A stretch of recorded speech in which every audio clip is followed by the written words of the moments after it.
તો નમસ્કાર મિત્રો, આજે હું એવી વસ્તુ વિશે વાત કરવા જઈ રહ્યો છું જે દુનિયાના બધા વ્યક્તિને સરખી મળે છે. તે ગરીબ હોય કે અમીર, વિદ્યાર્થી હોય કે બિઝનેસમેન, એ વસ્તુનું નામ છે સમય. તો એક સવાલ પૂછું કે જો તમારી પાસે કરોડો રૂપિયા હોય તો શું તમે ગઈકાલનો 1 કલાક પાછો ખરીદી શકો ખરા? તો જવાબ છે નહીં. કારણ કે દુનિયામાં પૈસા, ઘર, મકાન એ બધું ફરીથી મળી શકે છે, પરંતુ વીતી ગયેલો સમય ક્યારેય પાછો મળી શકતો નથી. દરેક વ્યક્તિને દરરોજ માત્ર 24 કલાક મળે છે, કોઈને પણ 25 કલાક મળતી નથી. ફરક માત્ર એટલો છે કે કોઈ વ્યક્તિ એ સમયનો યોગ્ય ઉપયોગ કરીને સફળ બને છે, તો કોઈ માણસ તે સમયને બગાડીને આખી જિંદગી પછતાય છે. એક એક્ઝામ્પલ આપું કે બે મિત્રો હતા, તે બે મિત્રો સ્ટડી કરતા હતા. એક વિદ્યાર્થી દરરોજના 2 કલાક મન લગાડીને વાંચતો હતો અને બીજો વિદ્યાર્થી 1 પણ કલાક વાંચતો ન હતો. તે આખો દિવસ રખડતો હતો અને કહેતો કે કાલે કરીશું, કાલે ભણીશું. 1 વર્ષ પછી પરિણામ આવ્યું અને કોનું સારું પરિણામ આવ્યું? તો જવાબ સ્પષ્ટ છે.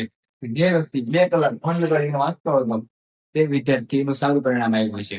વિચાર કરો, જો તમે દરરોજનો 1 કલાક કંઈક નવું શીખવામાં લગાડશો તો 1 વર્ષ પછી આજે જ્યાં તમે છો ત્યાં તમે નહીં રહો. તમે ઊંચા લેવલે જતા રહેશો. યાદ રાખજો, સમય કોઈની રાહ જોતો નથી. સફળ વ્યક્તિ પાસે કોઈ જાદુ હોતો નથી.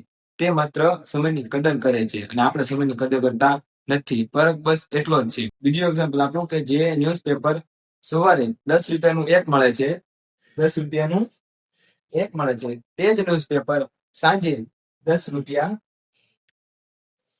કિલોના ભાવમાં મળે છે. કેમ?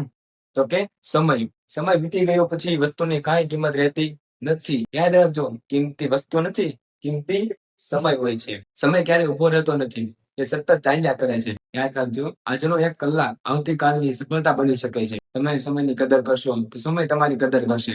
એટલા માટે હું કહું છું કે સમયને તમે સાથે રાખો. તમારો પડછાયો બનીને તમે સમયની સાથે રહો. અંતમાં હું બસ એટલું જ કહેવા માંગુ છું કે જો તમે સમયને બગાડશો તો સમય તમને બગાડશે, અને જો તમે સમયની કદર કરશો તો સમય તમને એક દિવસ જરૂર તમારી સફળતા સુધી પહોંચાડશે. જો તમને મારો વિડીયો ગમ્યો હોય તો લાઈક કરો, સબસ્ક્રાઇબ કરો.